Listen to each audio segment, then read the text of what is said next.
Ada 44 aplikasi pinjol terancam ditutup karena mereka melakukan kartel bunga. Dan jika kamu punya hutang atau kamu galbay di sana, apakah hutangmu akan lunas ketika mereka kalah di sidang nanti? Oke, teman-teman bisa simak jawabannya di video ini. Assalamualaikum warahmatullahi wabarakatuh. Jadi teman-teman, KPPU baru saja menetapkan 44 perusahaan pinjaman online atau pinjol sebagai terlapor dalam kasus dugaan pelanggaran persaingan usaha, yakni kartel bunga. Nah, siapa sih KPPU itu dan kartel itu apa? Teman-teman, kartel itu kesepakatan atau kerjasama secara ilegal antara beberapa perusahaan dalam satu industri. Tujuannya untuk mengendalikan harga, membatasi persaingan, atau membagi pasar.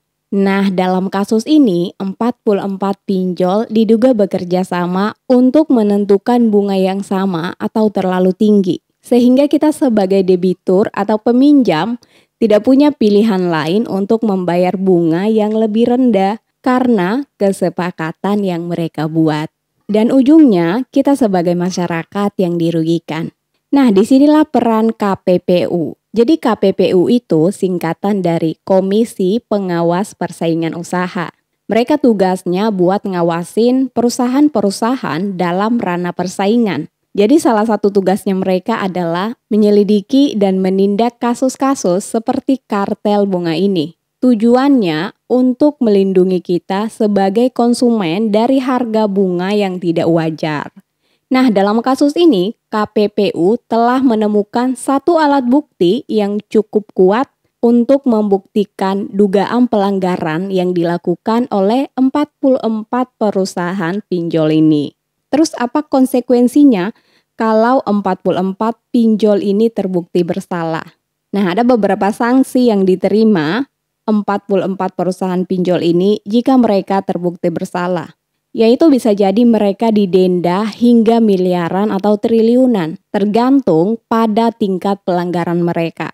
Kemudian ada juga pengembalian dana kepada konsumen jika ditemukan bahwa bunga yang dikenakan tidak sah. Ini pengembalian dana ini maksudnya pengendalian dana bunga yang mungkin dikatakan berlebihan oleh KPPU. Kemudian adanya revisi kebijakan bunga, di mana mereka harus menurunkan suku bunga agar sesuai dengan regulasi yang sudah ditetapkan. Dan yang terakhir adalah pembatasan atau pencabutan izin usaha. Yang berarti beberapa atau seluruh pinjol tersebut bisa ditutup atau dilarang beroperasi. Nah, di sini nih yang menjadi pertanyaan pentingnya. Apakah kalau ditutup atau dicabut izin usahanya, debitur atau peminjam yang masih galbay atau masih punya pinjaman di perusahaan-perusahaan pinjol ini, apakah bisa lunas otomatis? Nah, ternyata ada kabar baik dan juga kabar buruknya. Jika perusahaan pinjol ini ditutup, hutang tidak otomatis lunas. Tetapi mereka bisa alihkan ke pihak lain, misalnya nih ke perusahaan penagih utang atau ke lembaga keuangan lain. Kedua, bunganya dianggap ilegal dan bisa dibatalkan. Nah, ini kabar baiknya. Jadi kalau selama ini bunganya itu terlalu tinggi atau melanggar hukum, kemungkinan bunga yang tidak sah akan dihapus atau dikurangi, sehingga cicilan yang dibayar oleh debitur ini akan menjadi lebih ringan. Dan yang terakhir adanya kelonggaran pembayaran. Bisa saja ada kebijakan atau restrukturisasi hutang, misalnya dengan memperpanjang tenor atau menurunkan cicilan. Nah, untuk persidangan 44 pinjol ini akan diadakan di bulan Mei 2025.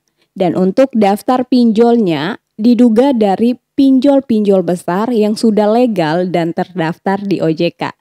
Jadi dari 90-an pinjol legal di Indonesia, kalau 44 ini dicabut izin usahanya, berarti pinjol legal hanya tinggal separohnya. Dan untuk saat ini, KPPU belum merilis daftar 44 pinjol tersebut. Jadi teman-teman terus pantengin informasinya. Dan yang perlu diingat, kalau kasus galbay pinjol hanya perdata. Jadi teman-teman jangan takut kalau ada ancaman dipenjarakan. Nah, segitu dulu videonya. Semoga bermanfaat buat kalian yang sudah nonton. Assalamualaikum warahmatullahi wabarakatuh.